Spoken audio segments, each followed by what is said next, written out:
برادران اہل سنت، خردگان نگاہ محبت، محترم معزز بزرگوں، نوجوان ساتھیوں، السلام علیکم ورحمۃ اللہ تعالی وبرکاتہ۔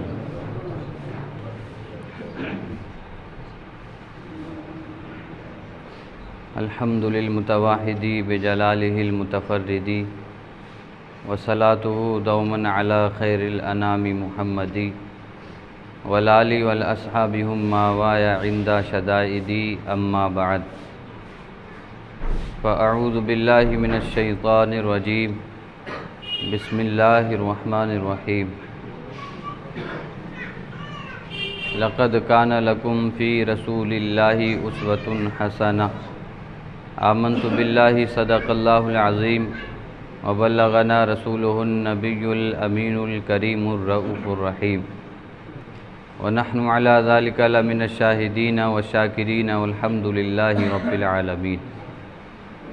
یا خدا بہر جناب مصطفیٰ امداد کن، یا رسول اللہ از بہر خدا امداد کن، یا شہید کربلا یا دافع کرب و بلا، گل رخا شہزادہ گلگون قبا امداد کن۔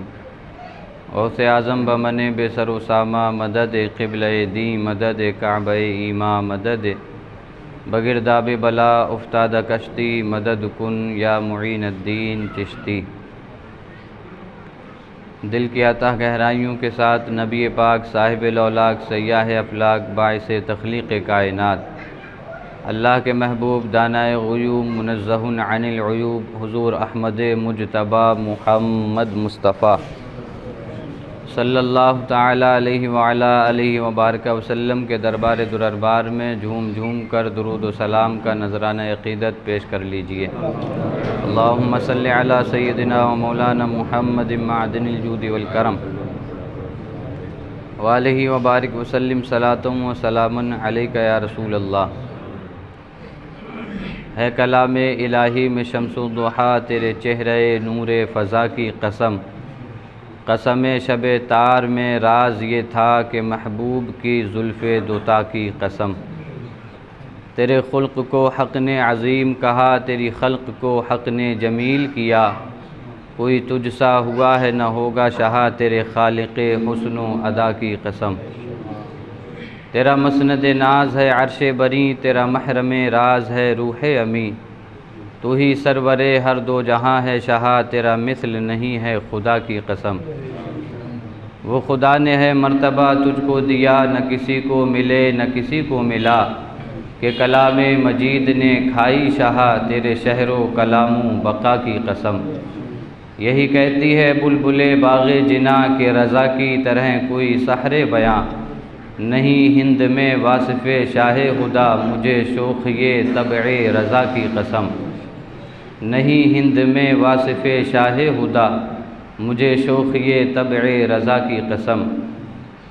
برادران ملت، قرآن مجید فرقان حمید کے اندر رب جل مجدہ الکریم ارشاد فرماتا ہے، لقد کان لکم فی رسول اللہ اسوۃ حسنہ،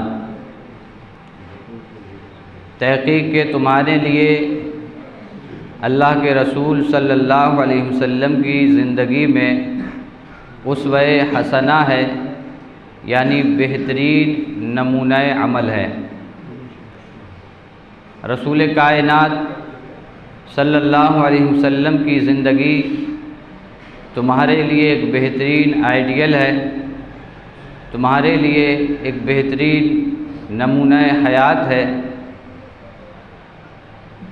اللہ کے رسول صلی اللہ علیہ وسلم کو اللہ تبارک و تعالی نے جہاں بہت سی صفات اور کمالات سے نوازا ہے، وہیں ایک صفت ہے جسے خلق کہا جاتا ہے، یعنی اخلاق۔ حضور صلی اللہ علیہ وسلم کا رویہ، نبی پاک کا اخلاق، حضور صلی اللہ علیہ وسلم کا نیچر غیروں کے ساتھ کیسا تھا، اپنوں کے ساتھ کیسا تھا۔ حضور صلی اللہ علیہ وسلم کی زندگی کے بہت سے پہلو ہیں، جس میں سے آج آپ کے سامنے ایک پہلو پر گفتگو کرنے کی کوشش کروں گا کہ حضور صلی اللہ علیہ وسلم کا اخلاق کیسا تھا۔ نبی پاک صلی اللہ علیہ وسلم انسانیت کے لیے زندگی بن کر کے تشریف لائے۔ وہ دور جب اخلاقیات کو کوئی اہمیت نہیں دی جاتی تھی، وہ دور جب کوئی کسی کا خیال نہیں رکھتا تھا، ہر ایک دوسرے پر ظلم و ستم ڈھایا کرتا تھا۔ اس دور میں ایک دوسرے کے ساتھ کیسا رویہ رکھنا چاہیے، ایک دوسرے کے ساتھ کس طرح پیش آنا چاہیے، اس کا سبق بھی کامل و اکمل طور پر اگر کسی نے دیا تو وہ تاجدار مدینہ صلی اللہ علیہ وسلم کی ذات ہے۔ نبی پاک صلی اللہ علیہ وسلم کی زندگی ہر انسان کے لیے نمونہ عمل ہے، ہر انسان کے لیے آئیڈیل ہے۔ حضور صلی اللہ علیہ وسلم کسی ایک کے لیے نہیں بلکہ پوری کائنات کے لیے، کسی ایک مذہب کے لیے نہیں بلکہ ہر مذہب کے ماننے والے کے لیے آئیڈیل بن کر کے آئے۔ اور حضور صلی اللہ علیہ وسلم نے سماج میں رہنا بھی سکھایا، سماج کو لے کر کے چلنا بھی سکھایا، اور سماج کے دوش بدوش چل کر کے بھی بتایا کہ تمہیں معاشرے کو کیسے پروان چڑھانا ہے، معاشرے کو کیسے آگے بڑھانا ہے، معاشرے کے اندر بھائی چارہ کیسے پیدا کرنا ہے، معاشرے کے اندر اخلاقیات کیسے پیدا کرنا ہے۔ یہ آقا کریم صلی اللہ علیہ وسلم کی ذات بالا تبار ہے کہ جس میں ہمیں ہر پہلو میں رہنمائی مل جاتی ہے۔ اگر کوئی ایک شخص ہے تو اس کی زندگی میں کوئی ایک پہلو پر رہنمائی مل سکتی ہے، یعنی اگر کوئی معمار ہے تو معماروں کے لیے آئیڈیل ہو سکتا ہے، کوئی انجینئر ہے تو انجینئر کے لیے آئیڈیل ہو سکتا ہے، کوئی ڈاکٹر ہے تو وہ کسی ڈاکٹر کے لیے آئیڈیل بن سکتا ہے، کوئی ہیرو ہے تو وہ کسی دوسرے کے لیے اس میں آئیڈیل بن سکتا ہے۔ لیکن نبی پاک صلی اللہ علیہ وسلم کو اللہ نے ایسا کامل و اکمل بنا کر کے بھیجا ہے کہ کسی بھی طبقے، کسی بھی شعبے سے تعلق رکھنے والا آدمی اگر اپنے لیے رہنمائی تلاش کرے نبی پاک کی زندگی میں تو اسے بھی رہنمائی ملتی ہوئی نظر آتی ہے۔ مثال کے طور پر اگر شوہر چاہے کہ میں نبی پاک کی زندگی سے کچھ نمونے لوں اپنی زندگی کو سدھارنے کے لیے، تو پھر آؤ خدیجہ کے شوہر کی زندگی کو پڑھو، عائشہ کے شوہر کی زندگی کو پڑھو، ام حفصہ کے ام سلمہ کی شوہر کی زندگی کو پڑھو۔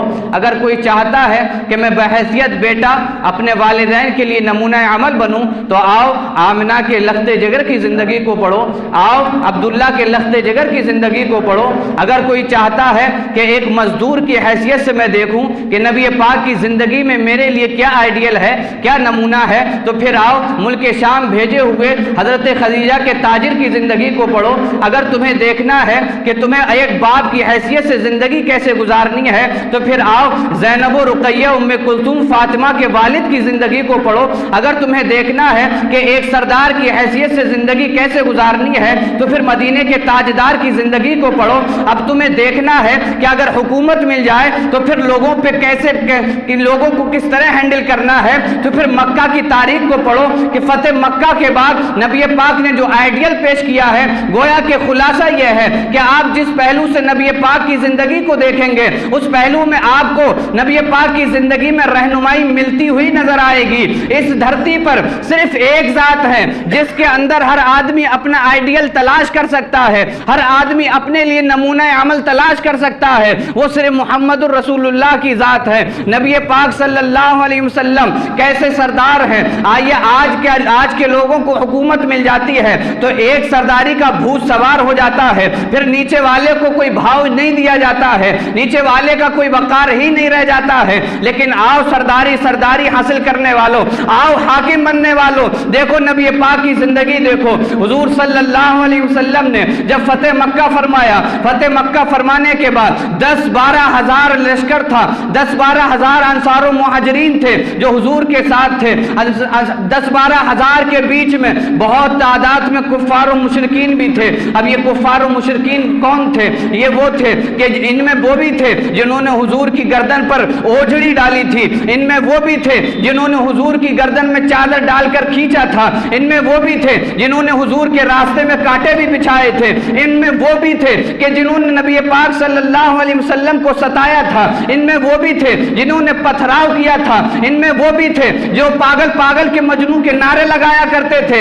کفار مکہ و مشرکین جب وہاں پر موجود تھے، 10-12 ہزار انصار و مہاجرین صحابہ کرام کا لشکر موجود ہے، اس کے بیچ میں جب یہ لوگ بیٹھے ہوئے تھے تو اب ذہن میں ایک ہی بات آ رہی تھی، جسے حکومت مل جاتی ہے وہ تو اتیاچار کرتا ہے، جسے حکومت مل جاتی ہے وہ تو ظلم و ستم کرتا ہے۔ پھر یہ بات ذہن میں اس لیے بھی آ رہی تھی کفار و مشرکین کے کہ یہ مکہ میں تھے تو ہم نے انہیں ستایا بہت تھا، یہ مکہ میں تھے تو ان کے گلے کو دبوچا گیا تھا، یہ مکہ میں تھے ان کے راستے میں کانٹے بچھائے گئے تھے، آج انہیں حکومت مل گئی ہے تو آج ہماری خیریت نہیں ہے، آج ہمیں قتل کر دیا جائے گا، چیل کووں کو ہمارا گوشت کھلا دیا جائے گا۔ لیکن انہیں کیا پتا تھا سردار کوئی اور ہوتا ہے، یہ تو سرداری بتانے کے لیے آئے ہیں کہ سرداری کہتے کسے ہیں، سرداری کی کیسے جاتی ہے، حاکم ہوتا کیسا ہے۔ جب کفار و مشرکین کی نگاہیں یہ تلاش و جستجو میں لگی ہوئی تھی کہ آج ہماری خیریت نہیں ہے کیونکہ آج تو مکہ میں یہ سردار بن کے آئے ہیں، اسی وقت ایک دل نواز صدا آئی تھی، لا تثریب علیکم اليوم، گھبراؤ مت، آج سب کو آزادی ہے، کسی پہ ظلم و ستم نہیں کیا جائے گا۔ نبی پاک صلی اللہ علیہ وسلم کا یہ اخلاق ہے۔ وہ مکہ جہاں سے ہجرت کرنے پہ مجبور کر دیا گیا، وہ مکہ جہاں لوگوں نے کانٹے بچھائے، پتھراؤ کیا، خون سے لہو لعان کیا، قتل کرنے کی سازشیں کی گئیں، مکان کا گھیراؤ کر لیا گیا، وہی محمد الرسول اللہ جب ہجرت کر کے مدینہ پہنچے اور فتح مکہ کے لیے فاتح بن کر آئے تو کفار و مشرکین یہی سوچ رہے تھے کہ اب تو ہمیں قتل کیا جائے گا، یہ اپنا بدلہ لیں گے اور ہمیں قتل کر کے چیل کووں کے آگے ڈال دیا جائے گا۔ لیکن ہمارے آقا نے بتایا کہ حاکم ہوتا کیسا ہے اور حکومت کہتے کسے ہیں۔ حکومت ملنے کے بعد بھی آقا کریم صلی اللہ علیہ وسلم نے کہا لا تثریب علیکم اليوم، آج کوئی گھبرائے نہیں، آج کوئی پریشان نہ ہو، آج کوئی یہ نہ سوچے کہ جس نے میرا گلا دبایا آج میں اس کا گلا دبا دوں گا، آج کوئی یہ نہ سوچے کہ جس نے مجھ پر پتھراؤ کیا میں اس پہ پتھراؤ کرواؤں گا، آج کوئی یہ نہ سوچے کہ کسی نے میرے قدموں کے نیچے کانٹے بچھائے تو میں اب اس کے قدموں کے نیچے کانٹے بچھواؤں گا، کوئی یہ نہ سوچے کہ مجھے پریشان کیا گیا، مجھے قتل کرنے کی سازشیں کی گئیں تو آج اسے قتل کیا جائے گا، آج کوئی اس سوچ و وچار میں نہ پڑے، آج تمہارا حاکم بن کے کوئی اور نہیں آیا ہے بلکہ اللہ کا محبوب رحمت للعالمین بن کے آیا ہے۔ حضور صلی اللہ علیہ وسلم کا یہ اخلاق ہے۔ اب اس اخلاق کا اثر کیا پڑا؟ وہ کفار جو سوچ رہے تھے کہ اب تو ہماری خیریت ہی نہیں، جب حضور کی دل نواز صدا سنی، حضور کے لبہائے مبارکہ سے یہ آواز سنی لا تثریب علیکم اليوم، آج کسی سے بدلہ نہیں لیا جائے گا، تو انہی کفار و مشرکین میں لوگ جوق در جوق آتے تھے بارگاہ رسالت میں، عرض کرتے تھے یا رسول اللہ آج تک ہم آپ کو جان ہی نہ پائے تھے، اب آپ کلمہ پڑھا کے ہمیں مسلمان کر لیجئے۔ اسلام اخلاق سے پھیلا ہے، تاریخ اٹھا کر کے دیکھیں، اسلام اخلاق سے پھیلا ہے، اور اللہ کے رسول صلی اللہ علیہ وسلم کا اخلاق کتنا شاندار ہے۔ اللہ فرماتا ہے اِنَّكَ لَعَلَى خُلُقٍ عَظِيمٍ۔ اعلیٰ حضرت نے بہت ہی خوب ترجمہ کیا، فرماتے ہیں بے شک اے محبوب آپ کی خوبو بڑی شان کی ہے، یہ اعلیٰ حضرت کا ترجمہ ہے، کہتے ہیں آپ کی خوبو بڑی شان کی ہے۔ حضور کے اخلاق اتنے اعلیٰ و بالا ہیں کہ حضور صلی اللہ علیہ وسلم کی شان میں اللہ نے آپ کے اخلاق کی تعریف میں آیت نازل فرمائی انک لعلی خلق عظیم۔ اور علماء یہاں پر ایک نقطہ بیان کرتے ہیں، انک لعلی خلق عظیم، بے شک محبوب آپ کی خوبو بڑی شان کی ہے۔ علماء کہتے ہیں یہاں اعلیٰ لفظ آیا ہے اور یہ فوقیت کا متقاضی ہوتا ہے، یہ فوقیت کو چاہتا ہے، یعنی اعلیٰ کے معنی آتے ہیں پر، اور پر وہی چیز ہوتی ہے جو کسی کے اوپر ہو، جیسے علی الفرس گھوڑے پر، علی الجمل اونٹ پر، بلا تشبیہ و تمثیل۔ یہاں پہ رب نے فرمایا لعلی خلق عظیم، محبوب آپ کی خوبو بڑی شان کی ہے۔ علماء کہتے ہیں یہاں خوبو ہی بڑی شان کی نہیں، بلکہ رب کہنا چاہتا ہے محبوب اخلاق جہاں سے جنم لیتے ہیں وہ تیرا اخلاق ہے، اور لوگوں کے اخلاق ہوں گے، جب ان کے اخلاقیات کا اینڈ ہوتا ہے محبوب وہاں سے تیرا اخلاق شروع ہوتا ہے۔ انک لعلی خلق عظیم، نبی پاک صلی اللہ علیہ وسلم کیسی شان والے اور کیسے اخلاق والے ہیں۔ حضور نے حکومت آتے ہی مکہ کے کفار و مشرکین پر ظلم و ستم نہیں کیا، نبی پاک نے اتیاچار نہیں کیا، بلکہ انہیں بھی معاف کر دیا جنہوں نے حضور کو بذات خود تکلیف دی تھی۔ حضرت عائشہ صدیقہ رضی اللہ تعالی عنہ فرماتی ہیں کہ حضور صلی اللہ علیہ وسلم نے کبھی بھی اپنی ذات کی خاطر کسی سے بدلہ نہیں لیا، اپنی ذات کی خاطر کبھی بھی کسی سے بدلہ نہیں لیا۔ اگر کسی سے بدلہ حضور لیتے تھے تو یا تو شریعت کے معاملے میں لیتے تھے یا پھر اللہ کی ذات کے معاملے میں لیتے تھے، یعنی جب حضور کی ذات پہ بات آتی تھی تو حضور معاف کر دیا کرتے تھے۔ آج ہمارا حال یہ ہے کہ ہماری ذات پہ بات آ جائے تو پھر دوسرے کی خیریت ہی نہیں، دوسرے کو کچھ بھی کوئی کہے، لیکن ہماری ذات پہ بات آ جائے تو ہم اس کی دھجیاں اڑانے کی بھرپور کوشش کرتے ہیں۔ سنی مسلمانوں، عاشقان رسول ہو، آؤ حضور صلی اللہ علیہ وسلم کا اخلاق کریمانہ اپنانے کی کوشش کریں کہ آج تک ہم نے اپنی ذات کے لیے جس سے بھی بدلہ لیا وہ لیا ما مضی، جو تھا وہ ہو گیا، جو گزر گیا وہ گزر گیا۔ آج سے یہ عہد کر لیں کہ اگر ہماری ذات پر بات آئے گی تو ہم معافی دے کر کے کام چلائیں گے، لیکن جب رسول اللہ کی ذات پر بات آئے گی تو پھر کیسی ہی معافی نہیں دی جائے گی، صرف اس کا مقابلہ کیا جائے گا۔ ہماری ذات پہ بات آئے تو ہم چھوڑ سکتے ہیں، رسول اللہ کی ذات پہ بات آئے تو ہم جان قربان کر سکتے ہیں، کیونکہ انہیں جانا انہیں مانا، نہ رکھا غیر سے کام۔ للہ الحمد میں دنیا سے مسلمان گیا، ہم تو مسلمان ہی اسی لیے ہیں کہ ہم انہیں مانتے ہیں۔ ہمارا جانا تو اسلام پر اسی وقت ہوگا جب ہم انہیں مانتے رہیں گے۔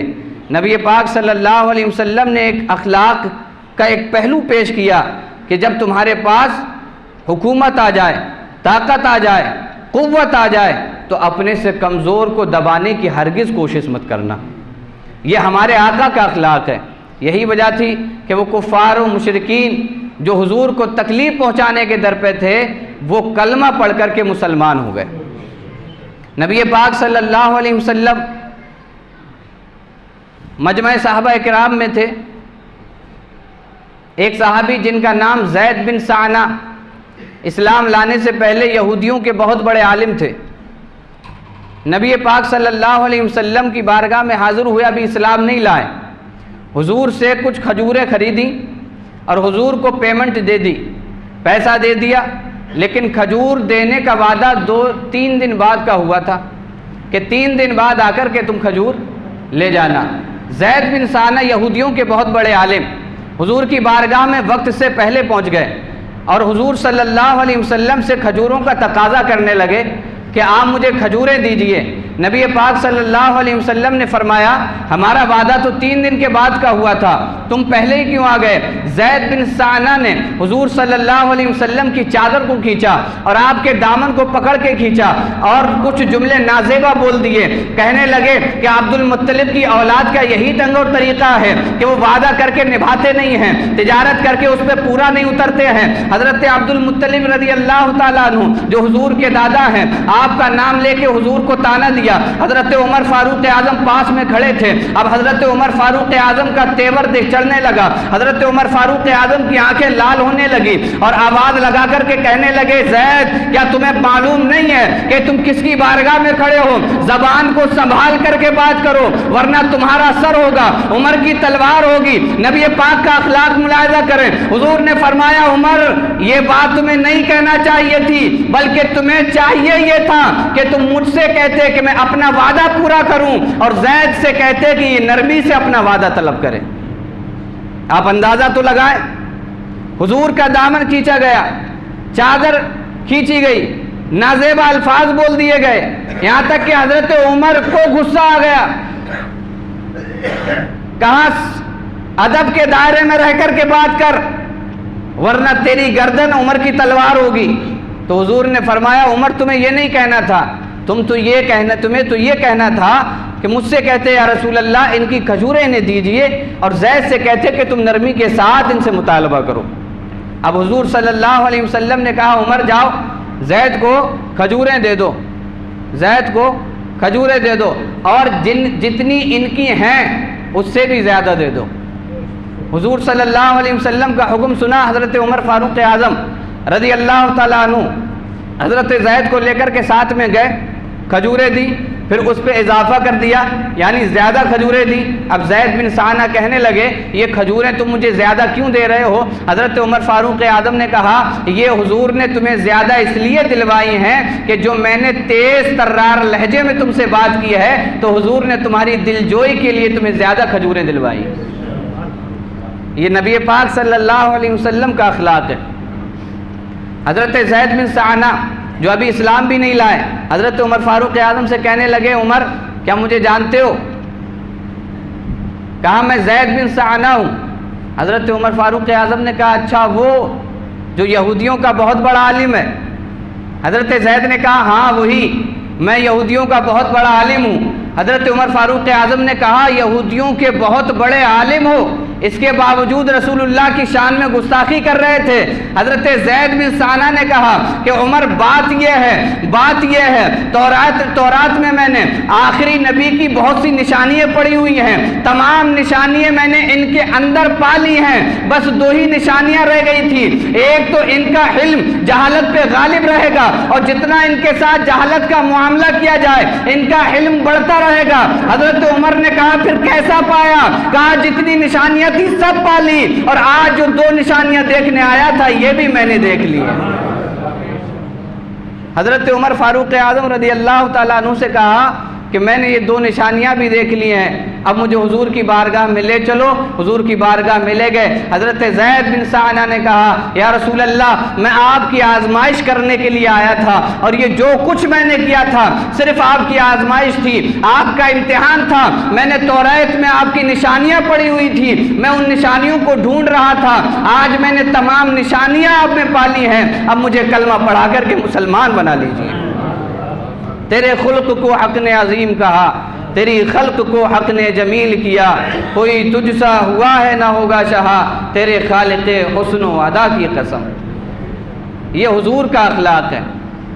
نبی پاک صلی اللہ علیہ وسلم نے اپنی امت کو یہ درس دیا کہ تمہارے اندر بھی ایسا اخلاق ہونا چاہیے، بھائی بھائی کے پیچھے نہ پڑے، پڑوسی پڑوسی کے پیچھے نہ پڑے، گاؤں والے دوسرے گاؤں والے کے پیچھے نہ پڑیں، ایک دوسرے کے ساتھ شیر و شکر ہو کر کے رہیں۔ جیسے حضور صلی اللہ علیہ وسلم کا اخلاق دیکھ کر کے کفار ایمان لے آتے تھے، میرا یقین کہتا ہے آج بھی وہ اخلاق ہم نے اپنا لیا تو آج بھی کفار ہمارے چال چلن کو دیکھ کر، ہمارے اخلاق و رویے کو دیکھ کر آج بھی ایمان قبول کر لیں گے۔ آج بھی ایسا ہو سکتا ہے، آج بھی ہو جو ابراہیم سا ایمان پیدا، آگ کر سکتی ہے انداز گلستہ پیدا، آگ آج بھی بجھ سکتی ہے، لیکن کوئی ابراہیم سا ایمان والا بھی تو ہو۔ غیر آج بھی تمہارے در پہ آ کے سر جھکا سکتے ہیں، لیکن کوئی اخلاق محمدی والا بھی تو ہو۔ ہم سب کچھ بھلا چکے، لیکن یاد رکھو دنیا کی کامیابی یا آخرت کی کامیابی صرف ایک بات میں ہے، ہمیں کرنی ہے شہنشاہ بطحہ کی رضا جوئی، وہ اپنے ہو گئے تو رحمت پروردگار اپنی، وما علینا الا البلاغ۔ السلام علیکم۔